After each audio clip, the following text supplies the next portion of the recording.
In the October episode, I interview Chris Moore, the Conservative Party of British Columbia's candidate for Powell River-Sunshine Coast.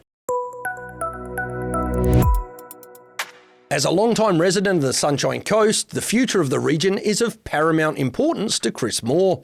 With a diverse background in real estate, social justice and firefighting, he understands the necessity to balance development and growth while maintaining a strong and healthy community. It's my great honour to speak with the Conservative Party of British Columbia's candidate for Powell River and the Sunshine Coast, Mr. Chris Moore. Chris, thanks very much for coming on the podcast. Hey, Tony. Good to see you again. It's been a while. Been a little while, yes. So you've been a long-term resident of the Sunshine Coast, and I was just kind of curious, what's your background here, if you don't mind letting the viewers know? Yeah, a little off and on. I mean, I got introduced in 79. Actually, I showed up here for a year and a half. I started a small construction company down in the Gumboot Cafe, of all places. Oh, wow. But things weren't planning out as well as we hoped, so I moved to Whistler in 81 and took a job there as a building inspector. But after that 1 year on the coast, I became a weekender, and so I was a weekender pretty much from 1980 until 2004 when I moved down here full-time. So I guess since 1980 or even 2004, you've seen a lot of changes. What's kind of the biggest changes you've seen happen on the coast since you've been here? Well, that's a loaded question, isn't it? We can certainly say that it's not affordable housing. It's not a great highway. We're still struggling with ferry services, water issues, public health, public safety. But these are the things that are impacting me the most right now. But if I was going to take the top three, I would say affordability in all aspects. Public safety is huge now from what I'm seeing in terms of what's happening on the streets. Mm-hmm. And public health in terms of people's need or lack thereof of doctors, I suppose, is huge right now. Well, I guess starting with kind of the public safety, right? I think that's something that's kind of concern in a bunch of different communities across the province, but specifically myself, I notice in Sechelt, we've got kind of that tent city thing going on, and it seems like there's a lot more property crime in the last little bit than has been for a long time. So is that something you've noticed, and would you have a kind of a plan to deal with that, when you get elected? Yeah, public safety is huge. I mean, in Powell River right now, it's the number one issue. Oh, really? Yeah, for sure. So it's even worse than kind of Sechelt up in Powell River? Yeah, well, once again, I mean, the coast is struggling, but there's not a place in the province that isn't. Public safety is huge. It's disconcerting, particularly for the seniors in the community that don't feel safe in terms of just making an evening walk around the park or taking their garbage out in the back lane, reinforcing their locks in their back doors because of people that are prowling around looking for stuff. So we got a crisis on the street with offenders that have perpetuate continually crimes. They're probably responsible for 80% of the crimes. Is that like the revolving door? Like they get arrested, taken to court, and then let go? Kind of? Yeah. So essentially, the ratios are 20% of the guys are doing 80% of the crime, and they're the same people, and the police know who they are. But the thing is, they're not spending any time in jail. They get out. The bail reforms are easy. They don't even have to post bail. Typically, what I hear from the RCMP is that they're on the streets before the RCMP can even do the paperwork. So we have a huge issue with the catch and release, and and we also need major bail reforms, right? Plus, we need more Crown prosecutors throughout the province to get these people in the places they need to be. Then you got, on top of that, you got your mental health issues right now, where we have a lot of people, i.e. Range City, that just really do not have the capacity to look after themselves, right? And then in tandem with that, you have your heavy addiction problems on top of that, which just further complicates that issue, particularly when you get into sheltering and housing. So I guess essentially then just make sure that the repeat offenders aren't being let go and allowed to do it again, and then I guess, just invest in some more money and resources to be able to help people get, offenders or homeless people get the help they need? Well, I mean, if you look at the repeat offenders now, right now, the RCMP are short 500 officers in the province. We're 500 officers short. So right now in Sechelt, we don't have any officers attending high school to talk to the students about recruitment programs. We don't have any officers attending to talk to the students about the do's and don'ts as a 16-year-old kind of thing. They do not have the people to do it. Mm-hmm. And that ties into one of the central issues on the coast. Why the officers aren't here is because of the affordability, particularly the housing. They have more, attraction in Powell River because the housing prices, as you know, are just that much lower in Powell River. So there's more of an attraction to be relocated into areas like that when you're on a salary like the RCMP, which is a good salary, but it's a deterrent in Sechelt of all things. So once again, our lack of affordable housing comes to bite us in that case where we don't have enough peace officers.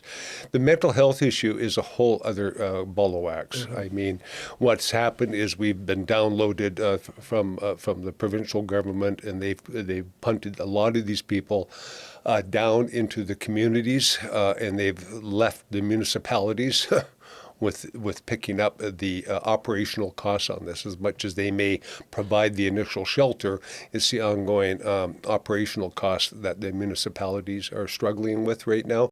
Not to mention, the fallout with the mixture of homelessness and people that are homeless that have heavy addiction. This is apparent right now, particularly in Powell River, where the local population is having a strong reaction with the latest BC housing accommodation and where they want to put it. People are saying that the process is inadequate. The people are not being talked to. Do you want it? How is it supposed to operate? Meaningful impact stuff. Jumping over a little bit to the shortage of housing, right? Which, I mean, that you were speaking to, part of the problem with the homeless and the crime and that kind of stuff has been, lack of places for them to go. What's your position on, improving, building and providing housing and cutting through the red tape that seems to be there now to kind of get that inventory on the market and potentially help with the prices, given that more inventory results in generally lower prices for people, right? Well, yeah, it's right on. I mean, this has been the mantra from day one. We don't build enough housing. Pick your poison in terms of what kind of housing. It can be shelter housing, it can be affordable housing, it can be transitional housing, it can be middle-class housing, whatever. We do not build enough housing. This province needs 100,000 doors a year right now, and our record in 2022 was 32,000 doors. That's our record. Okay. So even if we had all the money to build all the houses to stabilize the price, because you're right on, if you bring on the supply side, you'll temper the pricing a bit. Even if we had all the money, guess what we don't have? We don't have any builders. We do not have enough tradespeople. So we advocate huge increases in vocational training, BCIT, Red Seal approval, right? And, this needs to be looked at as an option for a lot of the young people and encouragement, particularly from high school, where maybe they would consider trade vocation as opposed to going to postgraduate for doctorates and maybe with some of the soft arts or soft sciences. Yeah, so it's huge. We need to find a way to do it. So question for you. You were a very successful realtor when you were focused on that. What made you decide to jump over and take on this role and, serve the community in this way? Well, really, I think the motivation is the same. I mean, the big thing I liked about real estate over the years, I was privileged to operate and work with a lot of different development groups and things, it was always about building community, whether it be a stratified 64-door condominium project or a small subdivision or building Whistler or West Sechelt or whatever. It was all about creating community and the people that were going to come and live in the community and partake in the raising of children and looking after elderly people and all those cool things, right? And that was always the attraction in terms of real estate. But real estate for me now, with all the great years I've had behind it, is still is only one part of the concerns that we have on the forefront. So politics is the next step for me, because we have not just real estate, we have public health, we have public safety. We have First Nation issues. We have a million different things coming down the pipeline, environmental issues. How are we going to move forward in this province? What is going to be our position worldwide, right? And how do we relate to the rest of Canada? So those are really interesting things, but for me, they're still about building our community. Like, what's the Sunshine Coast position going to be? So touching on the environmental side of that, I think that, a lot of pushback that we get right now as far as adding, inventory housing, that kind of stuff is our shortage of water, or, our perceived shortage of water, or, I guess that the Chapman Creek Reservoir. How do you see that impacting, the amount of inventory that can be brought online, and what do you see as a solution for that? Well, I think the water issue is more central for the Sechelt area in terms of the refrain that we can't build any more development without water supply. I mean, the good news on that is that there is water, right? It's just a question of what water we're going after. I spent last week with a number of people that had a pretty good dissertation on the aquifers that are pretty much consistent in West Sechelt and in Sechelt area. So we're seeing a lot of drilling going on right now and trying to qualify exactly what that means and what kind of water's there and how much of it. And there appears to be a lot. We also have advocacy for things like the Chapman area in terms of the dam. Most people are pretty familiar with that and the siphoning up there, and there's some play there, but it also ties into the environmental flow into Chapman Creek, which ties into an environmental issue. So we have to be careful in how we proceed with that. And then you have the big ideas like the Clahome stuff, the pipeline from that area, right? So the water thing is still there.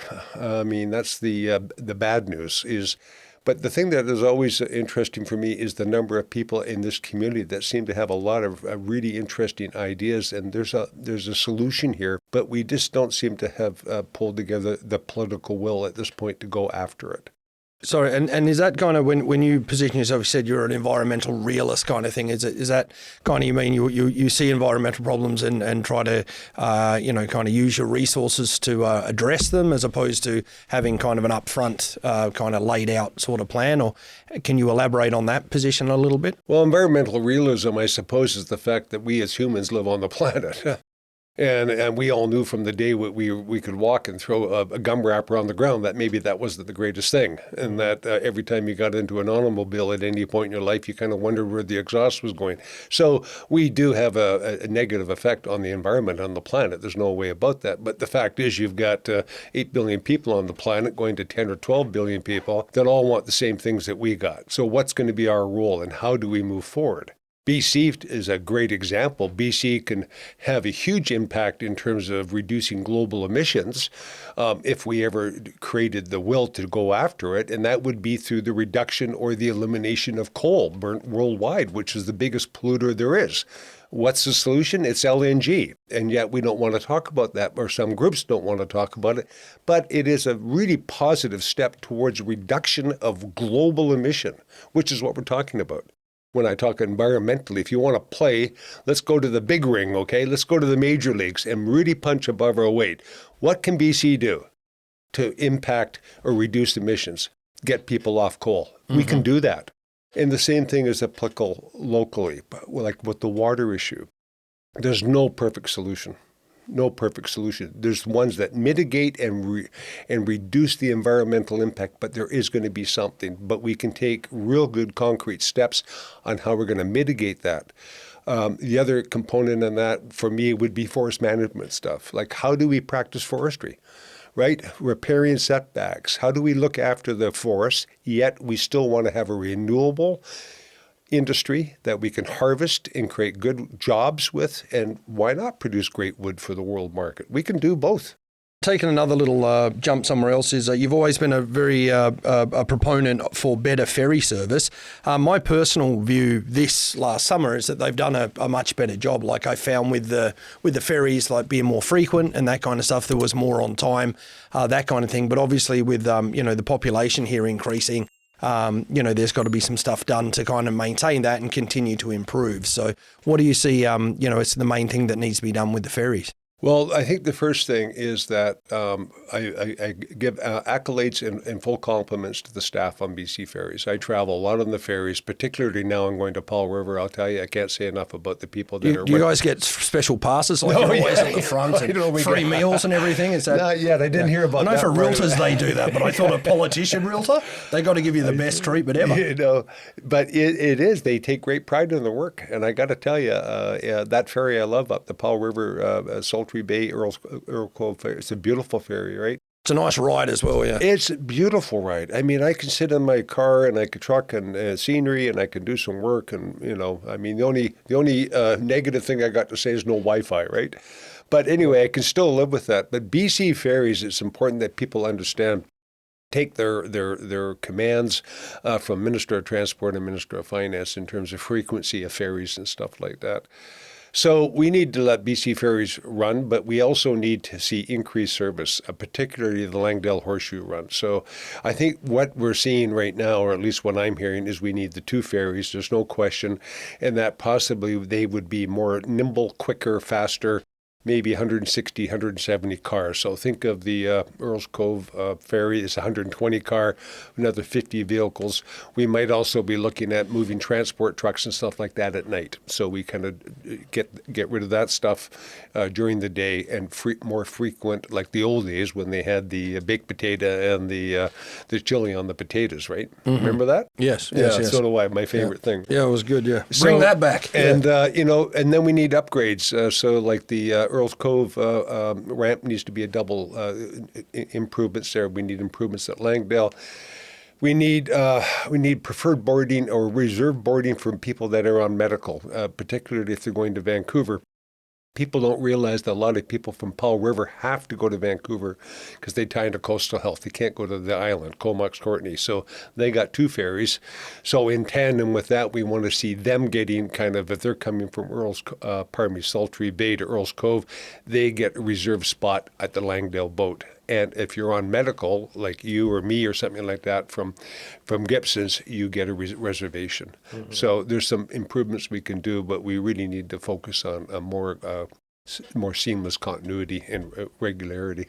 So that being, the ferries being part of the highway system, when we were doing our preamble before we started talking, you were telling me about a trip that you took, which I'll let you tell the story on a plane, and had a good look at the coast here. And you were talking about the highway system, obviously in between the ferries. So do you want to kind of elaborate on that a little bit? Yeah, well, quickly, it was a nice flight in a plane with John Rustad, a good friend of mine, took us for a spin, and we did the South Terminal, Port Mellon, all the way up to Pender Harbor and up to Sultry Bay kind of thing. But it's amazing when you can see our constituency at 1,500 feet, the interconnectivity and the highways and the right-of-ways and the ferry terminals and the highway and et cetera, and things become pretty clear to you. But being able to see that from that height, I mean, we know that we need major upgrades on a highway that was built in the 60s. Yeah. It's 2024, I believe, and really we have seen nothing. What areas are you thinking? Like what parts that need the most help? Right away, kind of. Well, when I look at I'll tell you what, when I come off that ferry right now in the Upper Coast, when I come in from Earls Cove and I come into Pender Harbor, it's brutal. If you're driving at night and it's dark, it's not a fun ride. It's twisty, it's turny, it's slippery, it's not cool. Mm-hmm. And I don't relish it at all. And there's a lot of people that are my senior that are driving that highway, not to mention the transport drivers that hate the highway. Mm-hmm. We have not seen anything. 19 years we've had representation by MLA from Powell River in Victoria, and what do we got? 19 years we got Joe Road. Mm-hmm. That's what we got. Zippo. Mm-hmm. Nada. Mm-hmm. And it's not good. So we need to realign certain components of it. So there are components that come out of Gibsons and stuff like that, that we'll be looking at, but we'll bypass certain areas and probably go back down to the highway around Rat Portage and stuff like that and enhance that. But then when we come into, for instance, Davis Bay, we swing up into the right-of-way and come in for the top there. It's important that we collaborate with Sechelt Nation on this kind of thing because, as we move the highway into Sechelt and get up to the Half Moon Bay area, there's the right-of-way, which looks good. And there's been cost analysis done on this. And then we free up the highway, some of the highway, like the Davis Bay area, for pedestrian traffic, 30 kilometers an hour, walking, more biking, just way more friendly. I mean, and coming down into the Sechelt area, right, reclaiming those roads back for pedestrian flow, retail shopping, just that kind of nice, quaint seaside feeling instead of massive semis coming through all the time. That centralised business district, I think that's the sign of always the sign of a healthy and vibrant town is to have that area where the locals go and they can walk and, like you say, there aren't semis coming through the middle. So well, we can do that. I mean, we can do that, but the highway needs to be looked at, right? I mean, it truly does. It's incredibly dangerous. I mean, we all got stories. Mm-hmm. We all got stories, I mean, of the unfortunate people that have been injured or if not killed on this highway over the years. And it's not acceptable. And once again, we have not been looked after by the province for a long, long time. Mm-hmm. And haven't been on the radar. That. Yeah. So talking about small business, you've, the Conservative Party kind of says it wants to be a champion of small business by reducing useless and redundant regulations. Can you provide one or two specific examples of like redundant regulations that you'd like to see eliminated? Well, I think everybody talks about red tape, right? I go and talk, if you go down the main retail outlet in Gibsons or Sechelt and you talk to 10 store owners and they're typical retailers. I mean, it's just the overburden of regulatory stuff, whether it be the tax reporting processes, whether it can be business licensing, it can be, there's certain things that you want to have done in terms of fire protection and stuff like that. It can be using the outdoor sidewalks kind of stuff. But the continual refrain is they spend so much time trying to conform to the regulations. And reporting about the regulations is time away from their business. Mm-hmm. And as you know, these people live heart and soul for their businesses. Mm-hmm. They pour their soul into their businesses. There seems to be an inordinate amount of stuff on the small businesses. The big businesses, they've got the staff. They put all those people to the side. They look after all that kind of stuff. But for the sole proprietor, the two people that are running the shop, it's really, really tough. Tax reporting is big. I mean, there's a variety of stuff. I mean, as you know, one of our businesses in my family is the Bricker Cider Company, right? Mm-hmm. I mean, I can get into some really interesting stuff about that whole industry in the province. I mean, you kind of shake your head. Why? It should be really simple. And it's the same thing with building, right? I'm going to go to building because the solutions aren't complex. In fact, we know the solutions for a lot of this stuff. Simplify things for people. Common sense should play more of a role. Yep. So one thing I've been talking to about with small business and stuff that I work with is the concern that, with the elimination of Airbnbs, like given that, Sechelt doesn't have a hotel, Gibsons doesn't have a hotel. I mean, we've got motels, but a big cottage industry was the Airbnb industry. Now Sechelt has essentially eliminated, any non-residents or any people that have Airbnbs that don't live on site.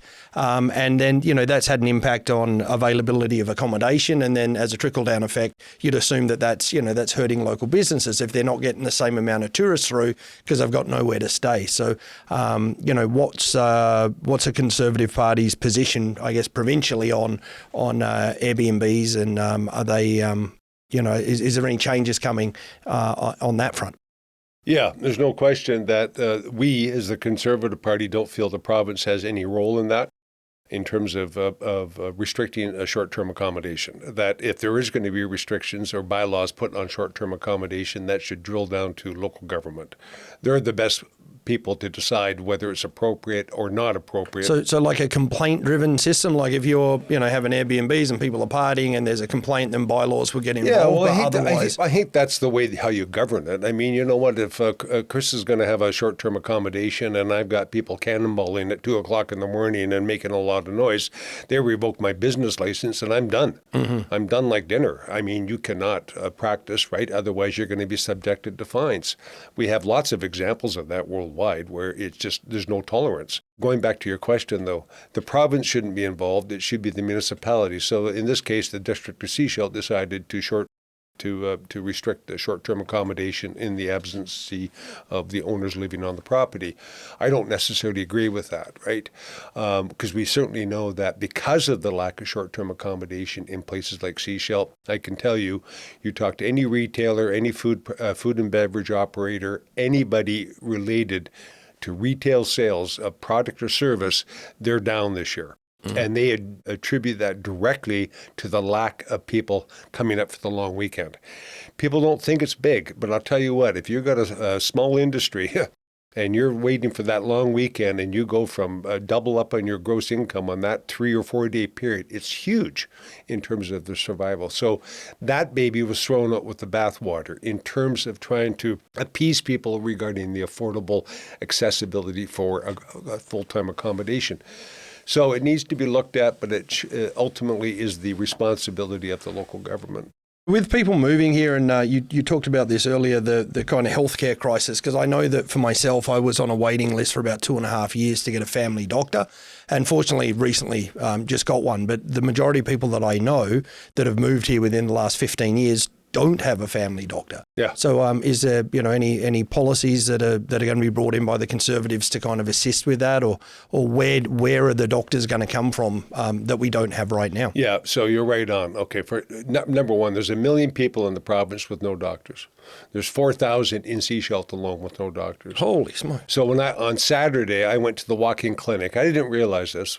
Shame on me. There's only one walk-in clinic on the Sunshine Coast. Mm-hmm. So this is from Langdale all the way to Gibsons, and it's in Sechelt. We got there at 7:45 on Saturday. People were lining up. The doors open at 10 o'clock. Mm-hmm. People were standing in the rain for 2 hours, 2.5 hours, and I can pick old, young, mom, kid, wheelchair, didn't matter. I would say there's 35, 40 people from Garden Bay, from Gibsons, waiting to see a doctor. It's really a big issue. So the way we want to attack it, we want to encourage people to go into the medical profession, whether they be immigrants that are qualified from other countries, shorten the time frame that it takes for them to be reaccredited, to go through, become a nurse, become a doctor, become an LP, doesn't really matter. And then at the same time, we want to encourage our post-secondary establishments to encourage more people to go into the sciences so that they can get qualified in medicine, whether at the same disciplines. And we need to open those doors up. Well, that makes sense to me. So what's your aspirations for the Sunshine Coast? Like, you've been here for a long time. Where do you see the Sunshine Coast in like 2030? Well, the 2030, I mean, that's not that far down the pipeline, is it, right? I mean, okay, I see better ferries, I see better highways, I see better public safety, and I certainly see way better in terms of the issue regarding doctors, right? But the Sunshine Coast should take a position in terms of, I would say, in the environmental movement. The Sunshine Coast is so positioned well with seawater, freshwater, lakes and rivers and mountaintops and forest, and we've got the whole thing here. And I think what the world is looking for is how do we coexist in this kind of a temperate rainforest? How do we look after all the beauty of the orcas and the seals and the fish and the eagles and the forest and the mushroom picking and all the things that go with that? Dakota.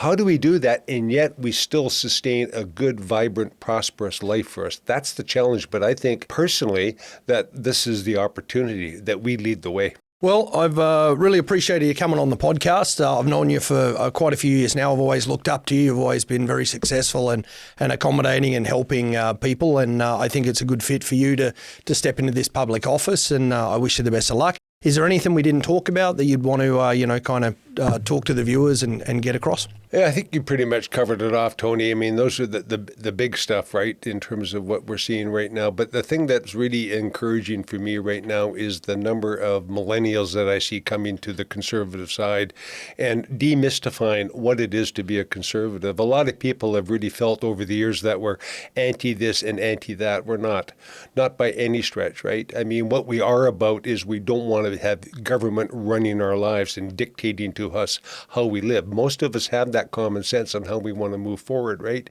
And it is respectful, and it includes everybody, right? We don't exclude anybody in it, and we want to move forward with our First Nation brothers and sisters in terms of the very things that I talked about, how we're going to make the Sunshine Coast in this area a world class. Anyway, thanks, Tony. It's been great to see you too. You inspired me also on the real estate. I'm totally impressed. Cheers, mate. All right, thank you very much. Thanks, Tony. Good to see you, buddy. Thanks for watching, and if you haven't already, please consider subscribing. While you're here, maybe you want to check out one of my listings or watch my video about why you should choose me to sell your home.